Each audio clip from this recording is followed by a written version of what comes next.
Darlene A. Anderson of Darlene's Utopia, and this is DU's Conversation Series 11. Issues, we all have them.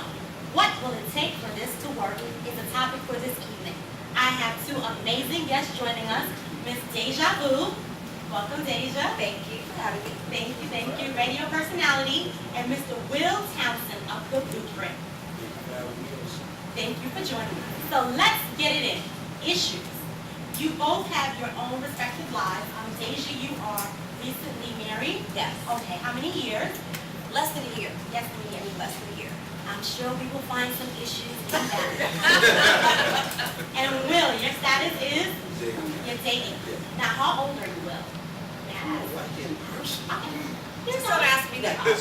You know I asked Wil for a reason. 43. 43. Okay, all right, 43. So, with that said, is it safe to say that there are some issues in that as well? Might be some good issues, but to be 43, not be and be single, Right.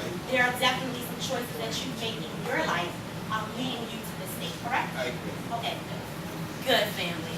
So, we're going to weigh in a little bit on the good, the bad, the ugly of your relationships in your own respective lives, discuss individuality a little bit, and kind of bring things to speed with what it is to be a newlywed and the direction that you're going in. Okay?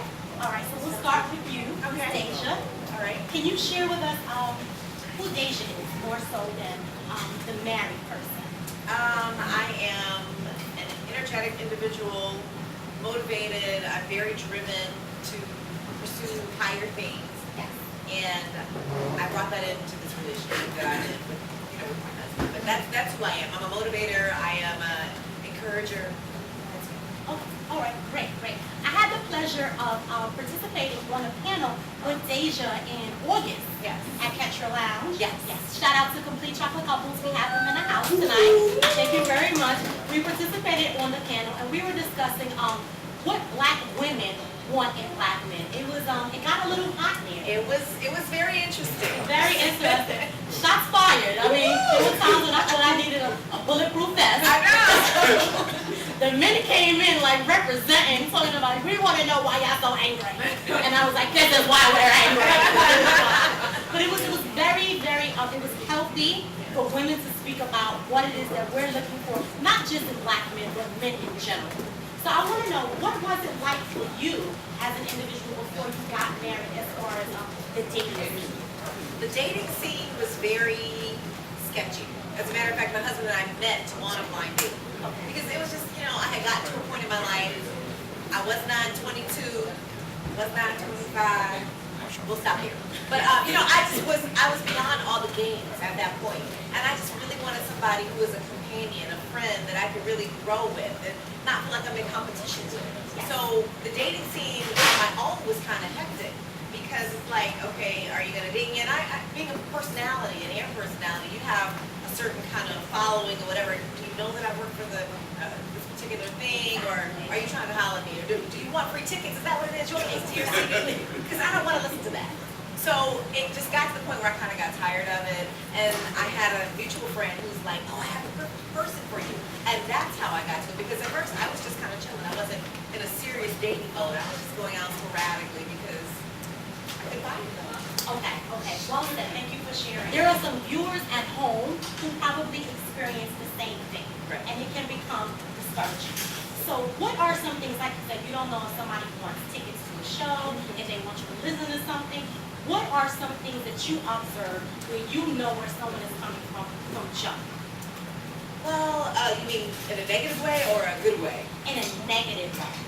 Well, you can always kind of see the people who are around you who always seem to brag about the things, oh, look, I did such and such and such. The ones who are extra, just extra braggadocious, it's a turnoff to me. Yes. And I think a lot of times if you're trying to get to know someone, you do want to have those conversations. Well, this is what I do, this is what what my hobbies are, but you don't have to come off at a certain tone with it because a lot of women will be put up on the defense on that, like, really, dude? Yes. We want someone who just is comfortable being themselves and being able to express that. And let the lady talk for a while. Considering we like to run our mouths anyway. Thank you. We'll talk about that a little bit. What it takes to maintain her. What it takes. Look at Will. Will's like, He's itching to talk right now. Go ahead, throw it to him. Mr. book right now. Now, Wil has been on the panel quite a few times, but never before in this capacity. Never. Great, great. So I want you to share with the viewers a little bit about who Wil is. The person on the book writer. I say that because in dating, I've gotten people that wanted to impress, but they were pressing the wrong guy. Yes. You understand what I'm saying? I mean, is that direction you're talking about? Definitely. I've been dating now for about 4 months. This situation seems to be a little different because before, women will see me at different events or whatever, regardless if they find me attractive or not, they will kind of get into my psyche, what they think that I want. But what happens is that I find out that most of them get into what Wil Townsend, the book writer, wanted. And I tell them, straight up, I have flaws and faults. People look at me and they look just like Arnold Schwarzenegger. He's really not determined. You understand what I'm saying? And I'm not saying I'm putting on the facade of acting. What happens is that they read the book and then they say, okay, this is coming from you. When I've interviewed over 500 men, single and married, 500 women, single and married. Of course, a lot of it has to come from my own experience as well. So they get that and then they create this facade. I call her Miss Illusions, just like Miss Illusions. And she acts as though this is what I want. And with anything, it's not long. You know, so then you start to see the red flags. And me, being older, being through many different situations, I cut things quickly. You know, I say in the book that men drop red flags all the time, women refuse to pick them up. Yes. Well, I want to change that. Okay, sir. People drop red flags all the time. This time, I wasn't refused to do it. I cut it off and I keep it moving. Okay. I don't have time to waste. What are some red flags that women drop? For some men who are looking to settle down and tired of the games, what are some things that you can say to some men that they should be mindful of? Because usually you hear men say that to women. Right, but if you were right. speaking to a brother, even though I know that's not barbershop talk. Right. But what are some things that you will not tolerate from a woman, so to speak, with some issues? Well, see, my thing is, I mean, this is only for me. A lot of men don't do a lot of investigation.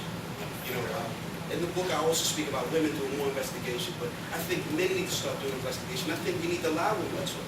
I think, me personally, I want you to talk. I'm asking you questions. I'm asking you about your health. I'm asking you about everything, your last relationship.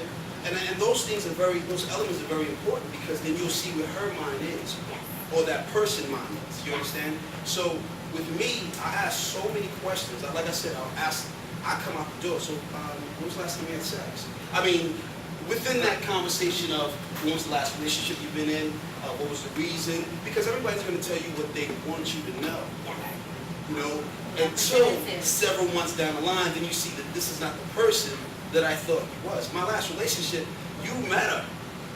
It got to a point I was Don't like, put me on the spot. I like you, sis. I like you. I love you. But it got to a point where I was like, well, who are you? And I said that because it was a total different person. And so again, I go back to what I think that they gravitate to what they think they want. Compromise whatever they have to compromise, just to get that trophy. And then when they get that, they realize, or you realize, this is not what I want. Thank you so much for sharing.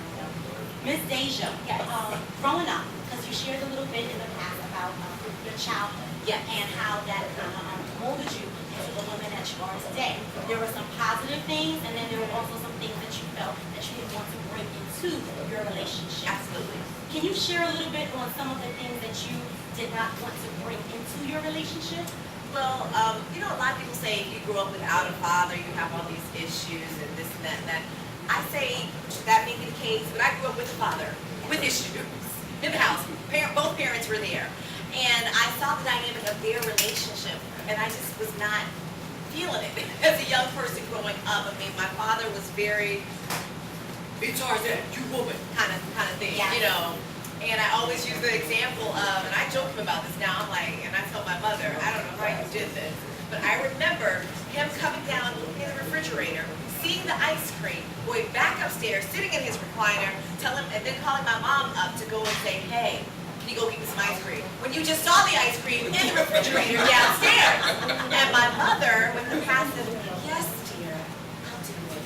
You know, because she came from the background of you know, being submissive to your husband, this is that. And I understand that and I relate to that. I did not want to bring that kind of tone into my marriage. I definitely respect the fact that she wants to serve her husband as the head of household and everything. But the way I decided to do it, we're not having it that way. We are equal partners, we're companions. Yes, you're running this as far as biblically things are concerned, but at the same time, you and I will discuss things and we will come to a joint decision when we are married. And that's the kind of marriage that I wanted to have. And me, not saying that my parents' marriage was wrong or anything, but that was just not the way I wanted to do it. Exactly. So each relationship differs. Exactly. However, I will say this. I have used the yes, dear, since I've been married in my less than 1 year. I've used the yes, dear, but in another way, just to kind of get the smooth. We'll talk about that later, though. Yeah. But and it worked. Okay. I called my mom and I said, I used your voice. I used the tone because it was that, you know, that encouraging.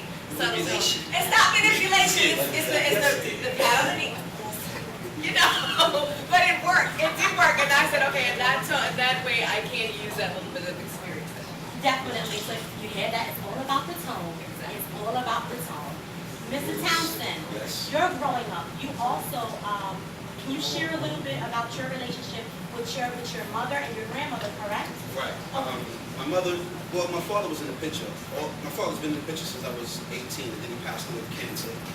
But he just lived a different lifestyle. He was a street dude, you know, so he drank and gambled back then, and I vowed I'd never be that way. But him and my mother used this term a lot. She goes, he was a great father, but a terrible husband. Yes. Being a grown man, I know what that means now. But I had a great childhood. I mean, my grandmother, like a lot of black families, kind of stepped in as well. My grandparents, my mother was the oldest of 7 kids. She was the oldest, and she took care of everybody. Okay. But she really didn't have a life, because her marrying my father was really, let me get away from my father and get my own life. You know, just because she didn't like to be in the household with her father. So by doing so, she had us, and so she never really had a lifestyle. So when my younger brother became older, me and my mom had a great relationship, and then my grandmother stepped in, who's always been there. Yes. So I think she was a little jealous of me and my grandmother's relationship, because since I was like 3, I was with my grandmother. Yes. My grandmother was also very passive, and I know that voice kills me. Yes, dear, I'll be right there, dear. And then she'll look at me and go, like, you playing him, you know? Yes. But my thing is, I look at that as a good thing. Yeah. Because, like, games are played every day in every aspect of dynamics of relationships. It's not just like me trying to meet you. I watched my grandmother game my grandfather. They 80, my grandmother's 88, my grandfather's 91.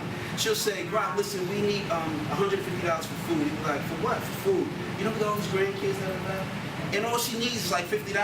Yes. So she's pocketing $100, but she's taking $100 to put it back in the house elsewhere. You understand what I'm saying? So I look at that as like, that's cool. So, but I grew up in a healthy environment. I'm not one of those kids. I mean, I grew up in the projects, but I had role models outside and inside my household that I can look up to. And my mindset was just different.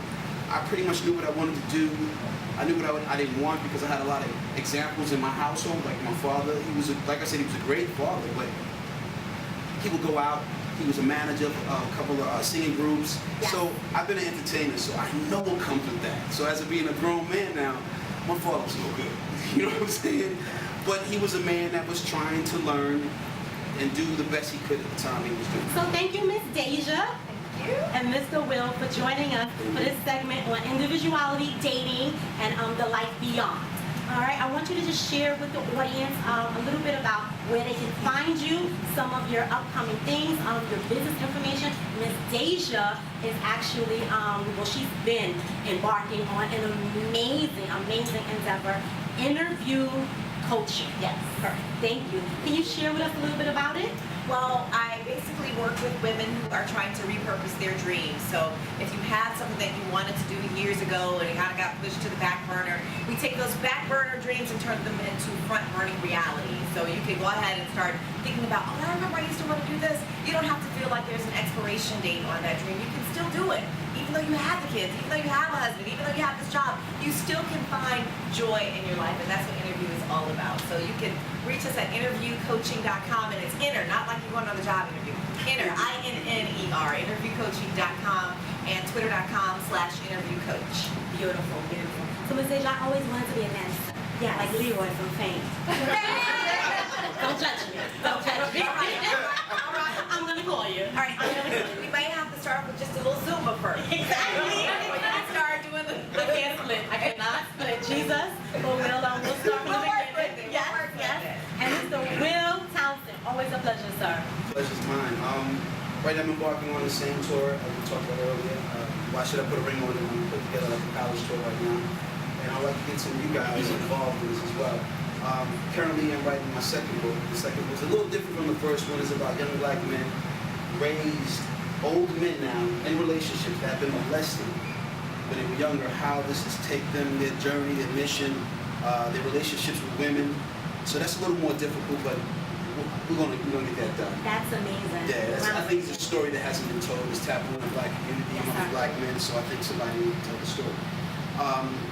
And right now you can find me in Facebook, giving relationship questions every day, and Yes. laughing at the comments, Twitter as well, or you can just hit me on my email, chosen1022.